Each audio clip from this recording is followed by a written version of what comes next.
I got logged out again. We know me and my technical issues. It's fine. I will eventually figure it out. But quick round of introductions for today's speaker again. Her name's Kate Dot. She is a character artist, character actor, and a campy dancer. Is a nerdlesque and burlesque parody entertainer, pop culture cosplaying weirdo, physical comedian and clown. Just going to add her to this live and Cater Tot, one hot potato. Do not know why I sang that, but they'll join us soon. Hopefully it works this time and there are no issues. I did send, yeah, okay. I will now send them a request. Do not log me out Instagram. Let me just have this fun conversation with this incredible person who looks great. Caught a glimpse when I added them. Hello. Hopefully this works. Yes. Hi. How are you? Oh, is this working? It is working. Yes. Oh no, they left. Okay, gonna attempt to add her again. It's fine. We actually, both of us, we did anticipate some like technical glitches and we had this whole conversation, which is why I'm not anxious. Hi, you're back. How are you doing?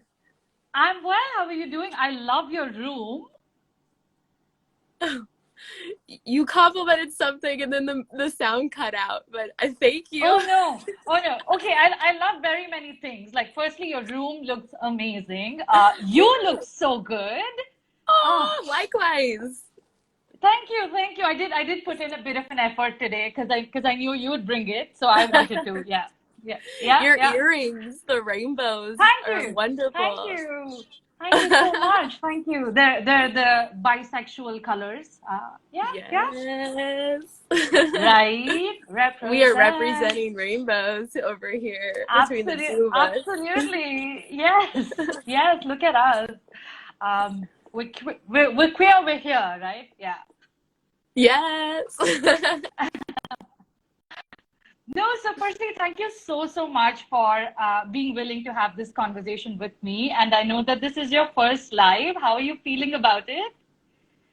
I'm excited. I'm I can tell for whatever reason the quality of the stream is a little buffery. So my apologies if I don't hear your question. It's fine. I'll repeat. It's absolutely all right. So let's just jump straight into it.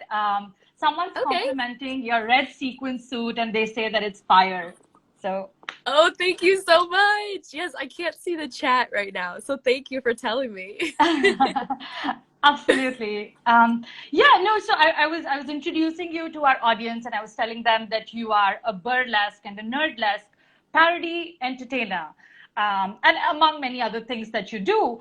Could you tell us a little bit about what that means? Because the way you've interpreted burlesque is very different from this mainstream idea, which is like your corseted based, very much appealing to the male gaze.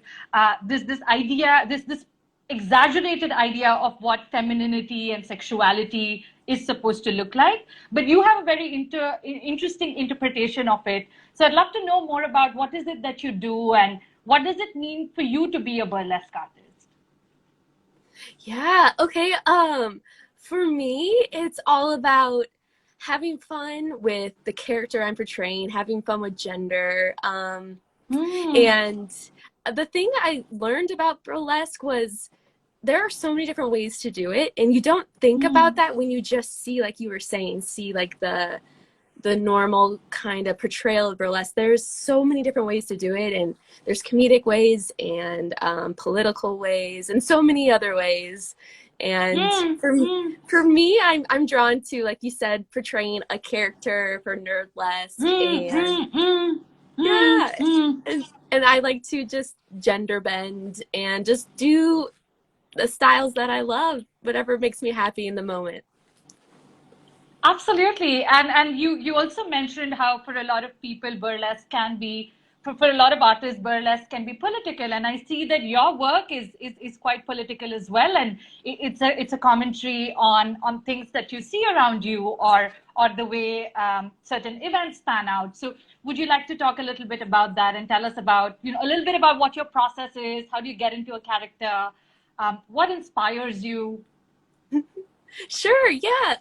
I'm extremely drawn to pop culture and movies and characters that are in different fandoms I grew up with. So that's what I'm primarily interested in. If there's a character I like, I try to take an aspect of it from a movie and then turn it into my own hot potato version. Absolutely. And your comedy and your performance is quite physical as well. You use your whole body while you're performing, which is unlike, again, your popular idea, your normative idea of what burlesque is. It's very much about like the mystery and like the expressions and that sort of thing. But you're very exaggerated in your movements, and you're using your whole body to kind of communicate a message. So I'd love to know why you chose this particular art form, and you spoke a little bit about bending gender, I mean expressing sexuality as well through burlesque and through other forms of art that you are drawn to. Could you tell us a little bit about that? Yeah, I guess, well, I came to burlesque as a clown. So I guess that's what you're picking up on with the body being over exaggerated. Partly is because clowning is all about big physical gestures and animation. And so that aspect of your question, I would say is just, I'm a very physical performer. I am drawn to clowning and mime and arts that are physical theater. Right. Was there another aspect of that question I need to touch on? No. I think that's great. I'd love to know, maybe if you could take us through your process. Maybe talk about a character that you really enjoyed doing in the recent past. I'd love to know more about that. Yeah. So, okay, the first one that comes to mind, because I just did a video on it on my Instagram, is Gaston from Beauty and the Beast. And he's, I don't know, do you know that movie? Yes, at all? of course. Yeah. Yes. Okay. Absolutely. Yeah. A lot of people don't like Gaston. He is the villain. He's the villain, yes. And he's known for being a bit, we don't quite like Gaston and how he treats women usually in that movie. And so it's fun to poke fun of that hyper masculine, sometimes toxic aspect. So I do like to poke fun at things like that. So through the comedy, I mean, you are touching upon things like, let's say, like you said, toxic masculinity, and how the villain of this very like goody two shoes kind of fairy tale treats. And there are these like two aspects to these stories, right? These fairy tales as well. There's like your hero who is, all things good and like virtuous, or someone who's started from the bottom and now he's here. And then you have your villain who's everything bad. And there has to be kind of this contrast in order for like then the protagonist to pick the hero.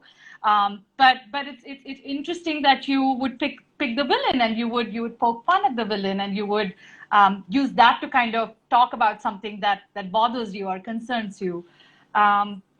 Which other character have you really enjoyed doing, and if you could tell us why? Yeah, well, that's interesting that you mentioned that I picked the villain, because it is true. I usually pick the nerdier kind of geeky characters that might be more the underdog in some way. I don't know if you've seen the Addams Family, but I was really inspired by the Fester Addams character, the bald man. Yeah. And I love creating from characters that might not be stereotypically attractive in some way, and then just really embracing my body, embracing my sexuality through that. And I'm not trying to make fun of them in that instance, because I really like Fester Addams, but I like really trying to own representing a character that's not typically attractive by our norms. Right.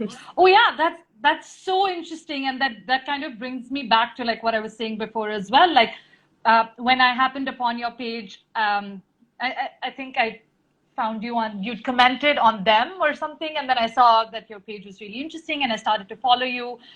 It really like challenged what my idea of what burlesque is, right? Because yeah, I've always thought of it as an expression of this like ideal beauty and like these perfect proportions and like a very therefore like hyper feminine almost expression of art.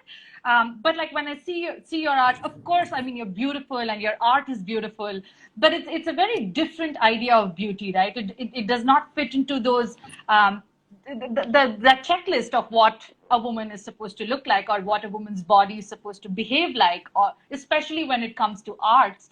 So yeah, it's very fascinating that you would pick the ugly character, quote unquote ugly character, the underdog, and you would embody that character and then express your sexuality and express your gender and express all these different ideas through that. It's very fascinating.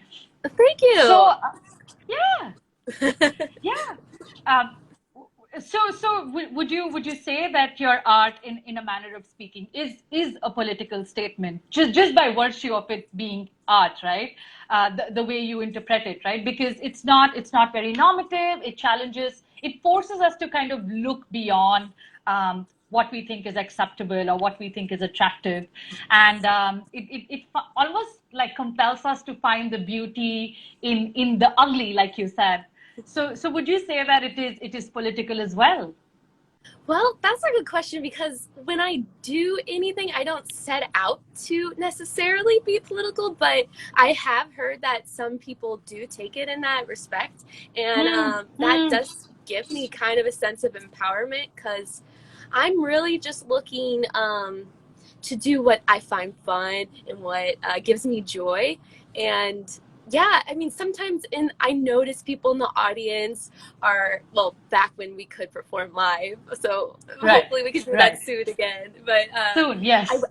yes, sometimes I can feel like an audience member occasionally hating what I'm doing or what they think I represent on occasion because maybe they want the more, like you were talking about, this preconception of what burlesque is mold. Hmm. Hmm. So Hmm. sometimes I do feel that, and sometimes it can get me in my head for a second, and then I try to just push through it and be like, oh no, F that. I'm going to own this completely in this moment. So Yeah. in that Yeah. regard, I do feel like I am sticking it to some kind of power, A hundred political. percent. I absolutely think that you are, and really, as women, we're taught to not take up space. We're taught to diminish ourselves. We're taught to speak softly, laugh softly, not be seen, right? Unless it is to appeal to the male gaze. So it's very interesting that like you're on the stage, you're this boss, and you're taking up space, like literally using your whole body and like yeah, in your face, and like suck it, you like it, you don't like it. At the end of the day, it's your self-expression, and I think that's incredible. No, this is such a fun conversation. I just wanted to kind of introduce our audience to what is it that you do. Give them a peek into your life, and also to let them know that something like this is even possible. Because I mean, in India, I don't think I know of many drag performers in the first place. There is quite a rich drag culture here, but not so many in the mainstream.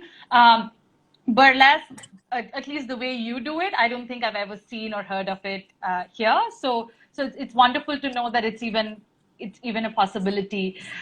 Could you tell our audience where they can check out some of your fun work? Of course, they can follow your Instagram, but where else can they find you? How can they? Yeah, yeah. Are you on Patreon? Are I you have. somewhere where? Yeah. I'm also on TikTok. I don't know if anybody's on Oh TikTok, my but God. TikTok is banned in India, so unfortunately, we will not be able to watch your TikTok videos. Yeah, yeah. It's a whole thing. okay. Well, I'm on Facebook too. Cater Tot, one hot potato. Okay, wait. Before we end the live, I want to know why one hot potato and cater tot. Like, what the story behind the stage name, only if you're comfortable sharing. Yeah. So my name is really Kate, and so Cater Tot is a play off of my name that I'm born with. Right. And Right. so I don't know, at least here, potatoes are kind of cool in pop culture right now. Kind of like people are like, oh, I'm a potato. But like when they're not feeling good with their body, sometimes they're like, I'm a potato. But like I'm a hot potato, and just I don't maybe meet the standards of what society always says is most sexy, but I just try to embrace it once again.